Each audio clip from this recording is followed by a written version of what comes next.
Welcome to It's a Piece of Cake. I'm Lima, and in this video I'm going to show you how I apply confetti onto a covered cake. So first you're going to cover your cake with fondant, and if your fondant is still quite fresh, so basically immediately after you've covered it, then you can just apply some water onto your fondant. So just use a brush and just apply some water, and then just use your confetti and just press it against the fondant. So you could kind of like really press your hands against it or put them on individually. It's really up to you. All you do is use that water as a glue and press in that confetti onto your fondant. So it's a very easy way of doing it, and then you leave it for about 5-6 hours for the water to completely dry, and the confetti will stick onto your fondant, and then you can color it or you can add some shimmer. Then you could do whatever you want to it, but just let that confetti first dry and the water dry, and then that's when you can start coloring, because if you try and do it before, the confetti will fall down because the water will be still quite wet. And then you'll have something like that once it's dried up, so the confetti will stick nice and easily onto your fondant. The other way of doing it is if your fondant has dried up. So when you cover a cake with fondant, over, let's just say within an hour, the fondant kind of crusts, so it's no longer soft and pliable. It becomes very firm. And if it has gone to that stage, then what you can do is apply piping gel. So you can add piping gel, and then that becomes a really nice strong glue, and then you can use that as a glue.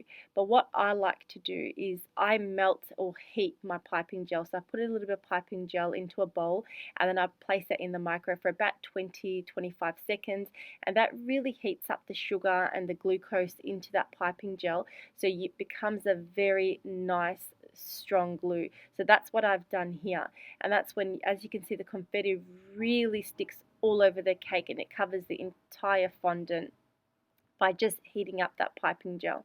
So that's the way you could do it like that. Like I said, you can do just without heating the piping gel. You can use it straight piping gel. That becomes a very nice glue as well. But heating it just covers it. It depends on what kind of coverage you want. If you want it to be completely covered in confetti, then do it with heating your piping gel. If you want it to be like lightly, see what I did with my cake is I first did what I applied the very top tier with water. That way I didn't put too much confetti on it. Then I gradually went from really heavy from the bottom and to the top went really light. So the bottom tier I did by heating up the piping gel, and then the second tier I did with just piping gel and then just water. So it depends on what kind of coverage like I said, like you want. So full coverage, heat the piping gel. Light coverage, just use piping gel. And very light coverage, just use water. All three works really fine. And then that's pretty much how you can use confetti. Very, very, very easy way to, if you're a new cake decorator, or if you're making your own birthday cake, like this was for my daughter's birthday cake, it's a very easy way to get a very nice, easy looking cake that most children like. Rainbow confetti, very easy to use and very quickly to make, so there's no decorations to it. That was my daughter's birthday cake there. I didn't have time because it was so hectic, her birthday, to actually record the birthday cake, so I'm just trying to get a little glimpse of it that I had without her being in the background. But that's what her cake pretty much looked like. It was just an all confetti cake, and then I did just eatable slime all around the cake. So very easy cake, like I said, to do. Very easy to work with confetti as well. Another way you can do it is color your confetti later. So if you haven't bought pre-colored confetti, you can buy these little gel tubs, and they are pre-made colors. So if you're doing like really bright colors like these acrylic ones, these are fantastic to buy the color already pre-made, because then you know the exact shade you're going to do, and then you just brush it on and let that dry out. Or you can even make your own colors as well by just buying the color and diluting it with some rose spirit and then brushing it on if you wanted to do gold or silver. So that's another way of doing it. Is once you've covered it, then just color it with whichever color you want. And that's what I've done here, which I've done the metallic green, but on another cake in the past I've done it where I've used a really dark bronzy color. It's the second one from the bottom, if you can have a quick look at that video there, that clip there. And then of course you can also make your own shades. So if you buy, like I buy a big bulk of the white confetti, it just turns out to be a lot cheaper, and then I can just color in my own colors and my own shades. So what I do is I buy the dust that I want. So I pick out like a range of colors depending on the theme that I'm doing. So here I'm going to do like bronze, gold, red and copper. And all you do is you pour in the powder into some of your confetti, and then just add a little bit of, I've got Decorator's Rose Spirit, which I buy from my cake decorating shop. So you can just add a little bit of the powder, add a bit of dilute it with a bit of the rose spirit, and add a little bit at a time, because the more powder you add, obviously the more darker your confetti is going to be, and the less you add, the lighter it's going to be. So I've just tipped it out in a piece of baking paper so you guys can see the color, but all you're doing is just using that soft brush just to make sure that all the sides of the confetti are colored, so the powder's gone everywhere. So like I said, powder, all you need, and decorating rose spirit, dilute it, brush it on, and let it dry up. Leave it for about a good 5-6 hours to dry up, and then once it's dried up, then you've got these colored confettis that you can use, basically whichever shades that you need, you can use them.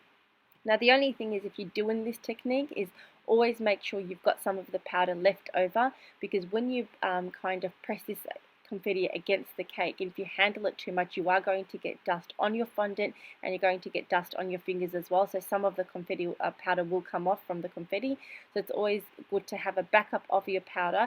So once you've applied it onto your cake, then get some more of your powder and just brush it on in case you've got any gaps that are missing, or if there's a bit of a contrast. So just make sure you've got the backup powder there in hand so you can use.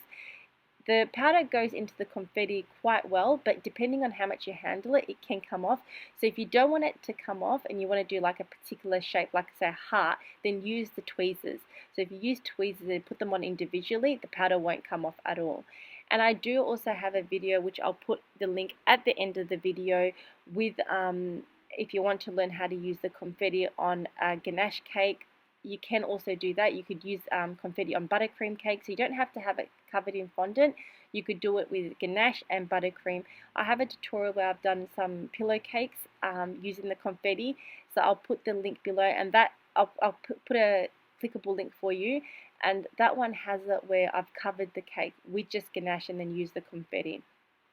So here I've done all the shades that I needed to do, and I've left them all to dry out. And when they've completely dried out, then you've got a range of beautiful colors that you can use whenever you need to.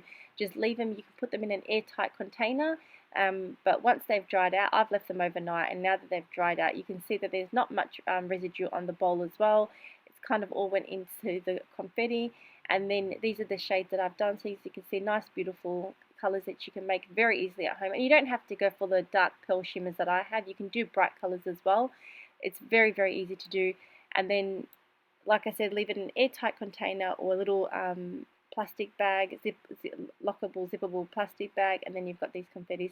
So I hope you guys enjoyed this very quick tutorial. I was making my daughter's birthday cake with a confetti, and I thought I may as well just record it just to show you guys. It's very, very easy to do, a very achievable cake at home, especially if you're a new cake beginner. And like I said, you can either use pre-colored confetti or even color your own. So many ways of coloring it. So I hope you guys did enjoy this quick tutorial, and if you did, let me know by giving me a thumbs up. Thanks so much for watching, guys. Take care, and bye for now.